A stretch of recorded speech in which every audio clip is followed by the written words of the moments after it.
Olá! Hoje eu te convido a uma jornada de reinterpretação do continente africano. A proposta é desvendar estereótipos que obscurecem a história e a cultura africana. Antes, eu quero te pedir para se inscrever no canal, ativar o sininho para receber as notificações e deixar o seu like.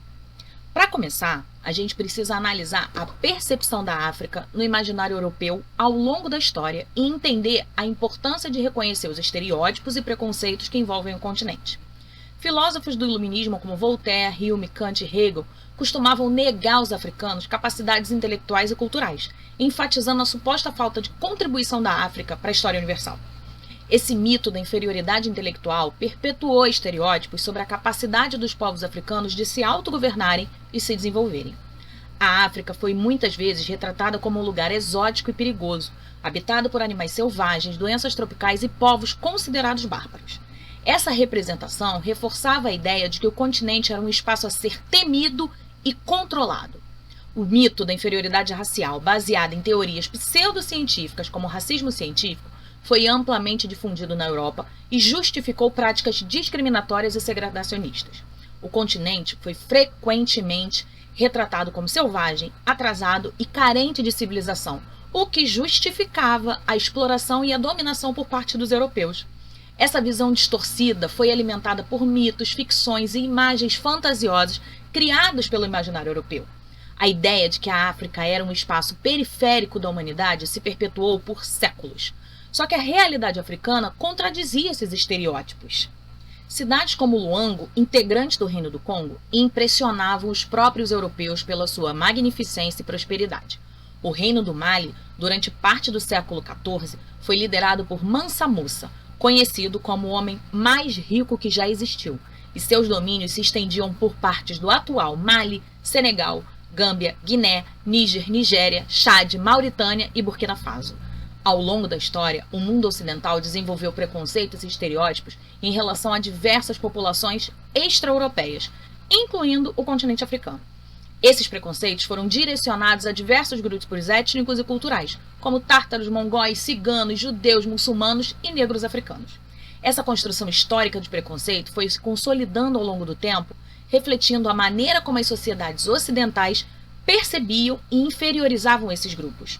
O relacionamento entre o mundo ocidental e as populações não europeias foi moldado por esses preconceitos que desqualificavam o outro. Essas visões preconcebidas não se limitavam apenas às pessoas e etnias, mas também se estendiam ao território habitado por essas populações, influenciando negativamente o espaço, as sociedades e as culturas dos demais continentes. Vocês conhecem o Mapa de Mercator?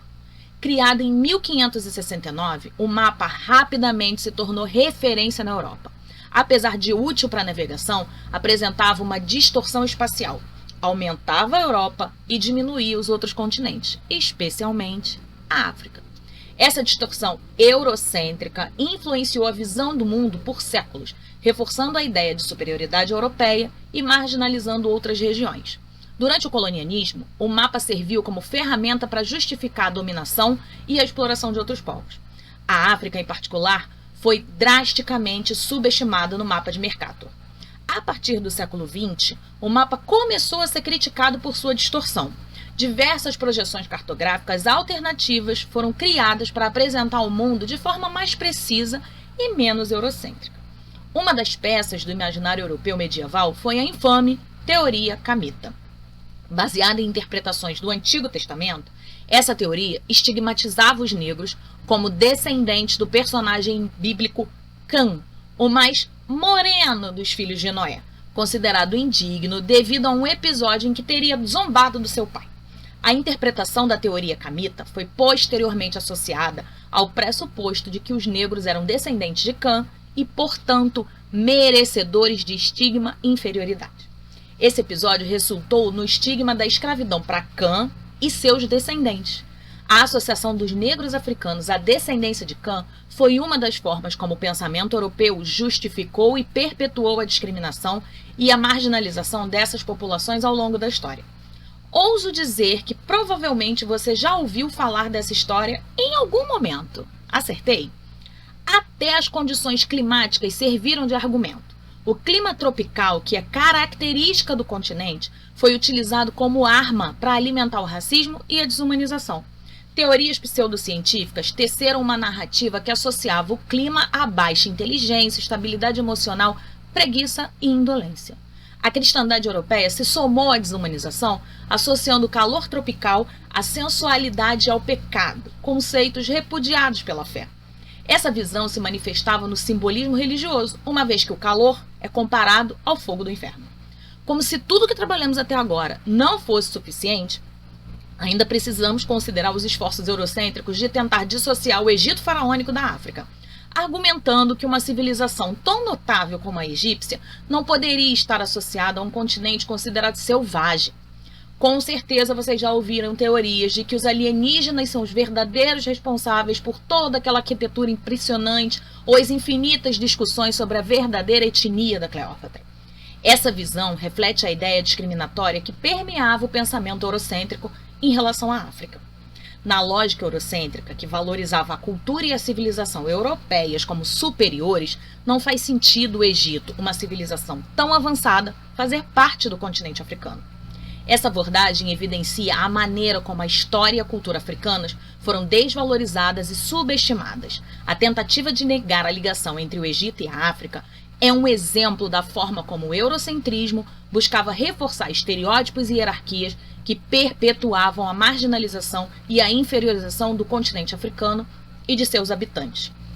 A desconstrução das imagens negativas da África requer um estudo atento e uma compreensão profunda da sua personalidade histórica, geográfica e cultural específicas. É fundamental superar as leituras que desqualificam o continente e reconhecer a diversidade, a riqueza e a complexidade dessas sociedades. A África não pode ser reduzida a estereótipos simplistas e preconceituosos e deve ser compreendida em toda a sua pluralidade e dinamismo. Precisamos repensar as relações entre a África e o mundo ocidental, questionando as hierarquias de poder e as narrativas dominantes que perpetuam a marginalização e a exploração do continente. Apesar das adversidades históricas e contemporâneas, os povos africanos resistiram e mantiveram suas culturas, esperanças e identidades, ignorando os prognósticos negativos e sobrevivendo à margem das instituições e poderes que procuravam os seus aprisionamentos. Bom, chegamos ao fim da aula de hoje. Espero que vocês tenham gostado do conteúdo, mantenham seus estudos em dia e até a próxima!